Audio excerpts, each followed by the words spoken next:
जय जगन्नाथ सार चैनल को आपण को बहुत बहुत स्वागत। धनुराशि आसंता 3 मास आपण जीवन में कौन परिवर्तन हेबो एवं ता सह एही वीडियो रे ही आपण को जणेबी काहेकि आपण को देखिले किछि लोके आपण को पसंद करू नाहंती एवं आपण को लव रिलेशन टा काहेकि भांगी जाउची बिना कारण रे आपणकर बिना भूल रे एवं एही जो 3 मास आपणकर कैरियर बनिबो कि नाही एवं आपणकर बिजनेस सब किपरि चलिबो आपणकर फाइनेंशियल इंप्रूवमेंट हबो कि नाही सब किछि म आपनको जणेबी। धनुराशि आपणकर राशि अधिपति होचनी गुरुदेव। गुरुदेव षष्ठ घर रहिचंती, चतुर्थ घर राहु, शनिदेव रहिचंती तृतीय घरे। शनिदेव वर्तमान बक्री अवस्था रहिचंती किंतु 14 नवेम्बर को शनिदेव मार्की हेबे। सप्तम घर रहिचंती मंगल जे कि आपणकर पंचमेश्वर अटंती। 20 अक्टोबर को मंगल आपणकर अष्टम घर को जीवे। वर्तमान सप्तम घरे रहिचंती किंतु 20 अक्टोबर को जीवे मंगल अष्टम घर को जीवे तापर तांकर कोनोसी राशि परिवर्तन नाही डिसेंबर मास जाए। विद्यार्थी मानक पई टिके जागृत रहिबा आवश्यक कारण जातकर अष्टम घर षष्ठ घर भल न थाए एवं अष्टम घर जे कि पंचमेश्वर अष्टम घर रहिबा पाठ पढ़ाले तो बिल्कुल भी मन लगी न पारे। बुलाबुली करवा मोबाइल रे समय अधिक अधिक बितेबा एवं ता सह किछि सांग साथी मानकर कथारे मध्य पड़ी पारंती। तेणु मन को कंट्रोल करवा आवश्यक। विद्यार्थी माने आपण निज मन को गोटे स्थिर रखा आवश्यक, मन को कंट्रोल करवा आवश्यक एवं गोटे सकारात्मक विचार रखा आपण बहुत बढ़िया एवं पढ़ा को नहीं आपण को परिश्रम निहाती आवश्यक एवं निजर लक्ष्यटा को सब आखि सामने गोटे सकाळ उठिले निजर लक्ष्यटा को भाविबा यह आपण भल एवं कौन प्रतिकार करा उचित। यार प्रतिकार कौन सप्तम घर मंगल जब सप्तम घर अष्टम घर जाइथांती तो कौन प्रतिकार करा उचित ताहा मध्य मु आपनको वीडियो शेष में जनइबी। आपणक लव रिलेशन टा भल रही दुजनकर बुझामणा ठीक रहिबो किंतु नुआ जीवन साथी आपणक लाइफ रे आसी परंती। आपणकर प्रेमर फीलिंग्स टा बढ़िबो, नुआ नुआ सांग साथी बनेबा को आपण चाहंती किंतु आपणक लाइफ रे भी आसीबे किछि सदस्य आपणक सह बुलाबुली करबा पई आपणक सह कथा हेबे, आपणक सह फोन रे बहुत समय जाए कथा हेबे एवं ता सह आपणकर फ्रेंडशिप लिस्ट टा बढ़िबो। धनुराशि वाली किंतु गोटे कथा जानतु आपणकर लव तो हो जाए, धनुराशि लव तो हो जाए किंतु ताहा बेसी समय जाए चले ना। यह कहीं आपणकर लाइफ रे कहीं होता है आपण पूरा एकदम न्यायर सह रही था सामना लोकों सह केबे भी धोखा देविनी, ताकू ठकीबिनी, ताकू किछि भी माने तार मन दुख करला भाया कथाटे कहबिनी एमती पूरा आप भावी चिंती कि निजक पूरा रेडी कर रखी था तथापि गोटे रिश्ता भांगी जाए। गोटे कथा जानी रखु आपण राशि अधिपति होचंती गुरुदेव। आपण राशि अधिपति अनुसार ही आपण चलिले ही आपणकर सबू रिश्ता भल रहिबो एवं देखिबे धनुराशि बेले घरे मधे बहुत गाली शुणी थांती। यह सत्य अटे बहुत माने आखिरु जदि लुह बेसी बाहर करथांती ताले धनुराशि वाले ही बाहर करथांती। यह मध्य सत्य अटे से माने गुडे एकदम न्यायर सह चली थिले मते तथापि लागी कि माने भाग्यटा भल नाही, किछि भी भल नाही, सबु भल अछि, कमी निज भितरे ही अछि। कौन से कमी आपण निजर समय निजर आत्माटा को आपण मारी अन्यर काम रे आपण बेसी लगी जाइथांती। माने देखंतु या माने आपण यह मध्य कहि पारंती कि अन्यर सहाय्य करबा, अन्य को सबले खुशी रखिबा यह कोन भूल अटे कि? हाँ, यह निश्चित भाव में भूल अटे कारण आपण जदि निजको खुशी कर पारनांती, निजको समय दे पारनते, आपण को भितरे भी गोटे आत्मा अछि, आपण निजर आत्माटा को मारिकी अन्य को जे सहाय्य करिवे सेटा हेई परिबनी। प्रथमे निज आत्माटा को शांत करबा आवश्यक, आपण निज कैरियर बनैबा आवश्यक, आपण निज गोड़े ठिया हेबा आवश्यक। आपण निजको निजे भल पाइबा आवश्यक। आपण जदि माने कहार गोटे कॉलटे भी पळे आसले देखिए मुंड भी कुंडेबेनी एमती ही बसी कथा हेबे कहीं मु पर कुंडेबी से परटा माने संध्या रु राति हो ता आर दिन ही करी किंतु इम्पोर्टेंट कॉल ये जो छोट छोट कथार से कौन हुए ना आपण आत्माटा ही मरी जाए। मोर कहबार माने यह जे फर्स्ट इम्पोर्टेंस निजको दिंतु। यह अन्य को राशि रे कौन अच्छी से अन्य को भिड़ अन्य सब राशि जनइबी किंतु आपण राशि पे फर्स्ट इम्पोर्टेंट निजको देबा तापर जाइकी ही आपण अन्य का समय देवे। जदि आपण फर्स्ट इम्पोर्टेंट निजको देबेनी ना फ्रेंड्स तो कहीं भी आपन को भल पाइबे नहीं।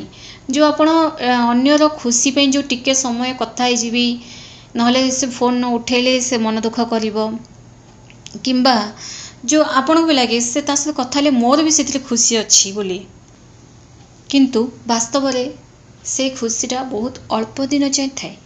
जदि आपण निजर आत्मा को जदि खुशी कर देले आपण जीवन सारा समस्त खुशी प्रेम स्नेह एवं रेस्पेक्ट पाइबे। आज ठारू ये कथा जानी रखंतु आज ठारू निजको बदलैबा को चेष्टा करंतु कारण बहुत जन खाली गोटे कमेंट्स आछि धनु राशि देखिए तो धनु राशि भल नहीं धनु राशि भाग्य भल नहीं धनु राशि भी भल पाउ नांती छाड़ दउचंती एवं सेथिरे मध्य ए राशि धोखा देदेला से राशि धोखा देदेला। अरे बाबा निजे निजको प्रथमे आपण धोखा दउचंती सेथिपे आपण धोखा पाउचंती।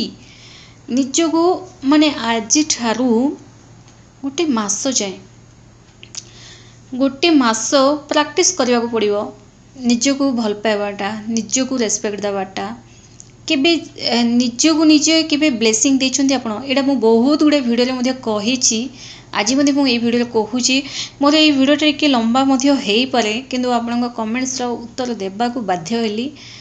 निजको निजे आशीर्वाद दिंतु सकाळे उठिला मात्रे पर कथा न भाविकी निजको निजे आशीर्वाद दिंतु कि आज मु बहुत सुंदर अच्छी आपण जेमिति भी देखाउचंदी एक्सेप्ट करंतु पर लोके जेमिति देखा गले भी सुंदर देखाउच बोली कहउचंदी ना नाही तो सेमिति ही निजको निजे आशीर्वाद दिंतु कि आज तोर दिनटा भलरे कटिबो जहाँ भी आपण ना अच्छी से ना धरी आपण निजको निजे ब्लेसिंग करंतु दिनटा आज बहुत बढ़िया कटिबो समस्ते भल पाइबे समस्ते पसंद करेंगे आज माने आज दिनटा ही गोटे सफलतार दिन एमती गोटे ब्लेसिंग करवा आरंभ करंतु कारण आमर जो जीभ अच्छी ना जीभरे क्यों समय माता सरस्वती विराजमान होइतांती एवं आपणकर जहाँ भी विचार थाए ताहा जदि जीभरे आपण कहिबे आपण ताहा विचार उच्चारण करेंगे गोटे पॉजिटिव विचार उच्चारण करेंगे तो ताहा ही गोटे ब्लेसिंग रे परिणत होता है आशीर्वाद होता है। आम जन को जब आशीर्वाद दे था तो केमिति आमे से पार्टी माध्यम रे ही आशीर्वाद दे था ना तो ठीक सेमिति से ही पार्टी से ही जीव को यूज करी निज को कहीं आपण देबेनी गोटे मास करिकी देखंतु निज भितर बहुत परिवर्तन आपण देखिबा को पाइबे आपण लाइफ ही चेंज हो आपण को जॉब मध्य मिलवा को लगिबो आपे आपे सबु दिगरो मार्ग फिटिबो एवं ता सह केवल आशीर्वाद माने निजको निज ब्लेसिंग करवा निजको निज पूरा एकदम सपोर्ट करवा माने निजर भितर गोटे बढ़िया सांगटे अच्छी भावंतु निजर आत्मा को ही गोटे सांग बनातु एवं से ही आत्मा को केमिति सुरक्षा प्रदान करेंगे केमिति ताकू भल रखिए केमिति ताकू एकदम फिटनेस एवं सुंदरता सह रखिए से आप निजको योगा एक्सरसाइज करने को पड़ो सब बेले निज उपर डिपेंड करने को पड़ो निज शरीर को केमिति सुंदर रखिए निजको केबे भी पछरे पकांतु नि जदि पछरे पकेबे आपण समस्त पछरे धाउथिबे केही आपण भल पाइबे नाही। आपण क्वेश्चन मध्य उठी पारे कारण बारंबार क्वेश्चन गुड़ाक आसे कि सामना लोक तो से निजको निजे भल पाएनी तथापि ताको समस्ते भल पाती बोली। देखो फ्रेंड्स समस्त राशि अलग समस्त नक्षत्र अलग किंतु आपण राशि अनुसार यहाँ ठीक अटे एवं ता सह निजको निजे एक्सेप्ट करंतु तापर देखिए आपण बॉयफ्रेंड आपण को 10 वर्ष तले छाड़देला भी सी भी आपण को कांटेक्ट करी मिसिबा को चेष्टा करिवे बुझिपारे। ये जो आसंता 3 मास ଆପଣଙ୍କୁ ଚାକିରି ମଧ୍ୟ ମିଳିବ, କାମ କାର୍ଯ୍ୟ ଆପଣଙ୍କର ଭଲ ରହିଛି। ତା ସହ ଆପଣ ଯାହା ବି କରିବେ ନା ଏଇ 3 ମାସ ଭିତରେ ଆପଣଙ୍କର କାମ କାର୍ଯ୍ୟ ତ ଭଲ ଚାଲିବ, କିନ୍ତୁ ସାଲେରୀରେ ଆପଣ ସାଟିସ୍ଫାଇ ରହିବେ ନାହିଁ। ଆପଣଙ୍କୁ କେଉଁଠି ନା କେଉଁଠି ଟିକେ ଦରମାକୁ ନେଇ ଟିକେ ମନ ଟିକେ ଅସନ୍ତୁଷ୍ଟ ଦେଖାଦେବ, କିନ୍ତୁ ଚାକିରି ମିଳିବ। ଚାକିରି ଚେଞ୍ଜ କରିବେନି ଏହି 3 ମାସ ଭିତରେ। ଯେଉଁ ଚାକିରି ଆପଣ କରୁଛନ୍ତି ନା ଫ୍ରେଣ୍ଡ, ସେ ଚାକିରି କରନ୍ତୁ, ଆପଣଙ୍କ ପାଇଁ ଭଲ ରହିବ। ଚେଞ୍ଜ କରିବା ଏତେ କିଛି ଭଲ ନାହିଁ। ଏବଂ ଭିଡ଼ିଓର ଶେଷରେ ମଧ୍ୟ ପଜିଟିଭର ସହ ଆହୁରି କେମିତି ପଜିଟିଭ ରହିବେ ତାହା ମଧ୍ୟ ମୁଁ ଆପଣଙ୍କୁ ଜଣାଇବି। ଏ ଯେଉଁ 3 ମାସ ଭିତରେ ବିଜନେସ୍ ଯେଉଁମାନେ କରୁଛନ୍ତି ତାଙ୍କ ପାଇଁ ମଧ୍ୟ ଭଲ ରହିଛି। ବିଜନେସ୍ ବେପାରରେ ବହୁତ ଉନ୍ନତି କରିବେ। ଡେଲି ଇନକମ୍ଟା ଆପଣଙ୍କର ବଢ଼ିଆ ରହିବ, ବିଜନେସ୍ଟା ଗ୍ରୋ କରିବ। ଏବଂ ବ୍ୟାଙ୍କ ବାଲାନ୍ସ ମଧ୍ୟ ଆପଣଙ୍କର ଟଙ୍କା ପଇସା ଯେଉଁ ବଢ଼ୁନି କହୁଛନ୍ତି ନା, ସେ ଟଙ୍କା ପଇସା ମଧ୍ୟ ବଢ଼ିବ। ସ୍ୱାସ୍ଥ୍ୟ ଆପଣଙ୍କର ଟିକେ ଏଠି ଅସୁବିଧା ରହିବ। ଇନଫେକ୍ସନ୍, ୟୁରିନ୍ ଇନଫେକ୍ସନ୍ ଏବଂ ଯେଉଁ ମହିଳାମାନଙ୍କର PCOD ଜନିତ ସମସ୍ୟା ଅଛି ସେମାନଙ୍କର ପୁଣି ବଢ଼ିପାରେ। ଏବଂ ସନ୍ତାନ ସୁଖର ଟିକେ ପ୍ରୋବ୍ଲେମ୍ ଦେଖା ଦେଇପାରେ। ମାନେ ଆପଣଙ୍କୁ ମେଡ଼ିକାଲ ଟ୍ରିଟମେଣ୍ଟ ଏସବୁ କରିବାକୁ ହିଁ ପଡ଼ିପାରେ, କାରଣ ହରମୋନ୍ ଇମ୍ବାଲାନ୍ସ ଜନିତ ସମସ୍ୟା, ମୋଟାପଣ ବଢ଼ିବା, ପେଟ ଜନିତ ସମସ୍ୟା, ଖାସ୍ କରି ୟୁରିନ୍ ଇନଫେକ୍ସନ୍। କାରଣ ଷଷ୍ଠ ଘରେ ଯେବେ ନିଜ ରାଶିର ଅଧିପତି ରହିଥାନ୍ତି ଏହା ହିଁ ଦେଖା ଦେଇଥାଏ। ତେଣୁ ଖାଇବା ପିଇବା ଉପରେ ଧ୍ୟାନ ଦେବା ଆବଶ୍ୟକ ଆପଣଙ୍କୁ, ଏବଂ ସବୁବେଳେ ନିଜକୁ ଫିଟ୍ ରଖିବା ମଧ୍ୟ ଆବଶ୍ୟକ। ଦାମ୍ପତ୍ୟ ଜୀବନ ଆପଣଙ୍କର ଭଲ ରହିଛି। ନିଜ ପାର୍ଟନରଙ୍କ ଭିତରେ ଗୋଟେ ବ୍ୟସ୍ତତା ଦେଖିବାକୁ ଆପଣ ପାଇବେ, ଏବଂ ତା ସହ ଆପଣଙ୍କୁ ଲାଗିବ କି ଆପଣଙ୍କ ପାର୍ଟନର ଆପଣଙ୍କୁ ସମୟ ଦେଉନାହାନ୍ତି। କିନ୍ତୁ ଯେବେ ଅକ୍ଟୋବର, ନଭେମ୍ବର, ଡିସେମ୍ବର ମାସର 16 ତାରିଖ ପରେ ସୂର୍ଯ୍ୟଦେବଙ୍କର ଯେବେ ଗୋଚର ହୋଇଯିବ, ଅର୍ଥାତ୍ 16 ତାରିଖ, ଡିସେମ୍ବର 16 ତାରିଖ ପରେ ଯେବେ ସୂର୍ଯ୍ୟଦେବଙ୍କର ଗୋଚର ହୋଇଯିବ, ତାପରେ ଦେଖିବେ ପାରିବାରିକ କଳହ ଟିକେ ଦେଖାଯିବ। ସେହି ସମୟ 16 ତାରିଖ, ଡିସେମ୍ବର 16 ତାରିଖ ପରେ ପାରିବାରିକ ଶାଶୁ ଶ୍ୱଶୁରଙ୍କ ତରଫରୁ କିମ୍ବା ନିଜର କିଛି ଗୋଟେ ବାଣୀ ଠିକ୍ ରହିବନି, କିଛି କଥାକୁ ନେଇ ପାରିବାରିକ କଳହ ସୃଷ୍ଟି ହୋଇପାରେ। ଧନୁରାଶି, ଏଇ ଯେଉଁ ସମୟ ଆପଣଙ୍କ ପାଇଁ କିଛି କ୍ଷେତ୍ରରେ ଭଲ ରହିଛି ଏବଂ କିଛି କ୍ଷେତ୍ରରେ ଆପଣଙ୍କୁ ସାବଧାନ ରହିବାକୁ ପଡ଼ିବ। ଯେମିତିକି ଆପଣଙ୍କ ସ୍ୱାସ୍ଥ୍ୟ ଉପରେ ଏହି 3 ମାସରେ ନେଗେଟିଭ୍ ପ୍ରଭାବ ପଡ଼ୁଛି, କିନ୍ତୁ ଗମ୍ଭୀର ସମସ୍ୟା ନାହିଁ। ସବୁକିଛି ନିଜ ହାତରେ ହିଁ ରହିଛି, ନିଜ ଲାଇଫଷ୍ଟାଇଲରେ ହିଁ ଅଛି ସବୁକିଛି। ଦେଖନ୍ତୁ ଧନୁରାଶି, ପ୍ରଥମେ ତ ପଜିଟିଭ୍ ହେଇକି ରହିବେ, କିନ୍ତୁ ପଜିଟିଭ୍ ହେଇ ରହିବାକୁ ହେଲେ ଆମେ ଠାକୁରଙ୍କର ମନ୍ତ୍ର ଜପ କରିବା ଆବଶ୍ୟକ। ଠାକୁରଙ୍କର ମନ୍ତ୍ର ଜପ କଲେ ହିଁ ଆମେ ପଜିଟିଭ୍ ହେଇକି ରହିପାରିବା। କାରଣ ଆମେ ପଜିଟିଭ୍ ହେଇ ରହିବା କହିଲେ, କିନ୍ତୁ ସେ ପଜିଟିଭ୍ର ଶକ୍ତି କିଏ ଦେଇଥାଏ ଆମକୁ? ଆମେ ଯେଉଁ ମନ୍ତ୍ର ଜପ କରିବା ତାହା ହିଁ ଆମକୁ ଶକ୍ତି ପ୍ରଦାନ କରିଥାଏ। ଏବଂ ପ୍ରତ୍ୟେକଙ୍କୁ ତ ନିଜର ରାଶିର ଅଧିପତି ଏବଂ ରାଶିର ଗ୍ରହ ନକ୍ଷତ୍ର ଅନୁସାରେ ମନ୍ତ୍ର ଜପ କରିବାକୁ ପଡ଼ିଥାଏ। କାରଣ କିଛି ଗ୍ରହର କେଉଁ ମାସରେ ଶୁଭ ଥାଏ, କିଛି ଗ୍ରହର ଅଶୁଭ ଥାଏ। ସେସବୁ ବୁଝି ବିଚାରି ଯଦି ଆପଣ ସେହି ଅନୁସାରେ ଯଦି ମନ୍ତ୍ର ଜପ କରିବେ ତ ଆପଣଙ୍କ ପାଇଁ ଭଲ ରହିବ। ଧନୁରାଶି, ଆପଣଙ୍କର ଭାଗ୍ୟାଧିପତି ସୂର୍ଯ୍ୟଦେବ। ଆପଣ ସୂର୍ଯ୍ୟଦେବଙ୍କୁ ଜଳାର୍ଘ୍ୟ ଦେବେ, ଆପଣଙ୍କ ପାଇଁ ଭଲ ରହିବ। ଆପଣଙ୍କ ଭାଗ୍ୟଟା ଆହୁରି ସାଥ ଦେବ। ସୂର୍ଯ୍ୟଦେବଙ୍କୁ ଜଳାର୍ଘ୍ୟ ଦେବେ। ଓମ୍ ଆଦିତ୍ୟାୟ ନମଃ, ଓମ୍ ଆଦିତ୍ୟାୟ ନମଃ ଏହି ମନ୍ତ୍ର ଜପ କରିବେ। ତା ସହ ଗୁରୁଦେବଙ୍କର ମନ୍ତ୍ର ମଧ୍ୟ ନୋଟ୍ କରନ୍ତୁ। ଓମ୍ ବ୍ରହ୍ମ ବୃହସ୍ପତି ନମଃ, ଓମ୍ ବ୍ରହ୍ମ ବୃହସ୍ପତି ନମଃ ଏହି ମନ୍ତ୍ର ମଧ୍ୟ ଆପଣ ଜପ କରନ୍ତୁ। ଧନୁରାଶି, ମନ୍ତ୍ର ଜପ କରିବା, ନିଜର ଆରାଧ୍ୟ ଦେବତାଙ୍କୁ ପ୍ରସନ୍ନ କରି ରଖିବା, ଆପଣଙ୍କୁ ଗୋଟେ ଭଲ ମାର୍ଗଦର୍ଶନ ମିଳିଥାଏ। ଏବଂ ତା ସହ କେବଳ ମନ୍ତ୍ର ଜପ କରିଦେଲେ ମଧ୍ୟ ହୁଏ ନାହିଁ, ପଜିଟିଭ୍ ବିଚାର ନିହାତି ଆବଶ୍ୟକ ଫ୍ରେଣ୍ଡସ୍।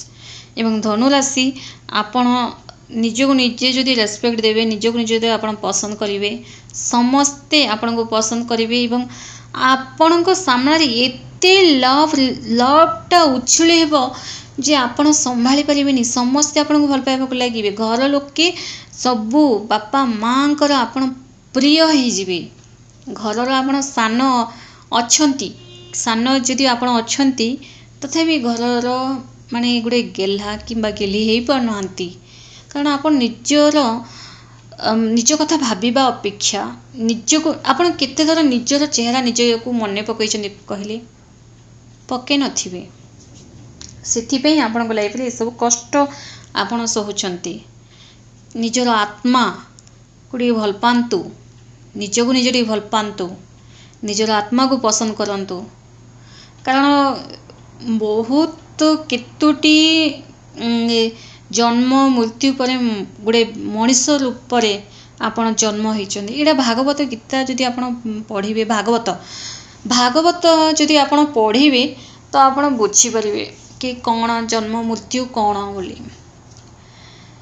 ତେଣୁ ଆପଣ ନିଜକୁ ନିଜେ ଭଲ ପାଆନ୍ତୁ, ନିଜକୁ ନିଜେ ପସନ୍ଦ କରନ୍ତୁ, ତାପରେ ନିଜର ଇଷ୍ଟ ଦେବତାଙ୍କର ମନ୍ତ୍ର ଜପ କରନ୍ତୁ।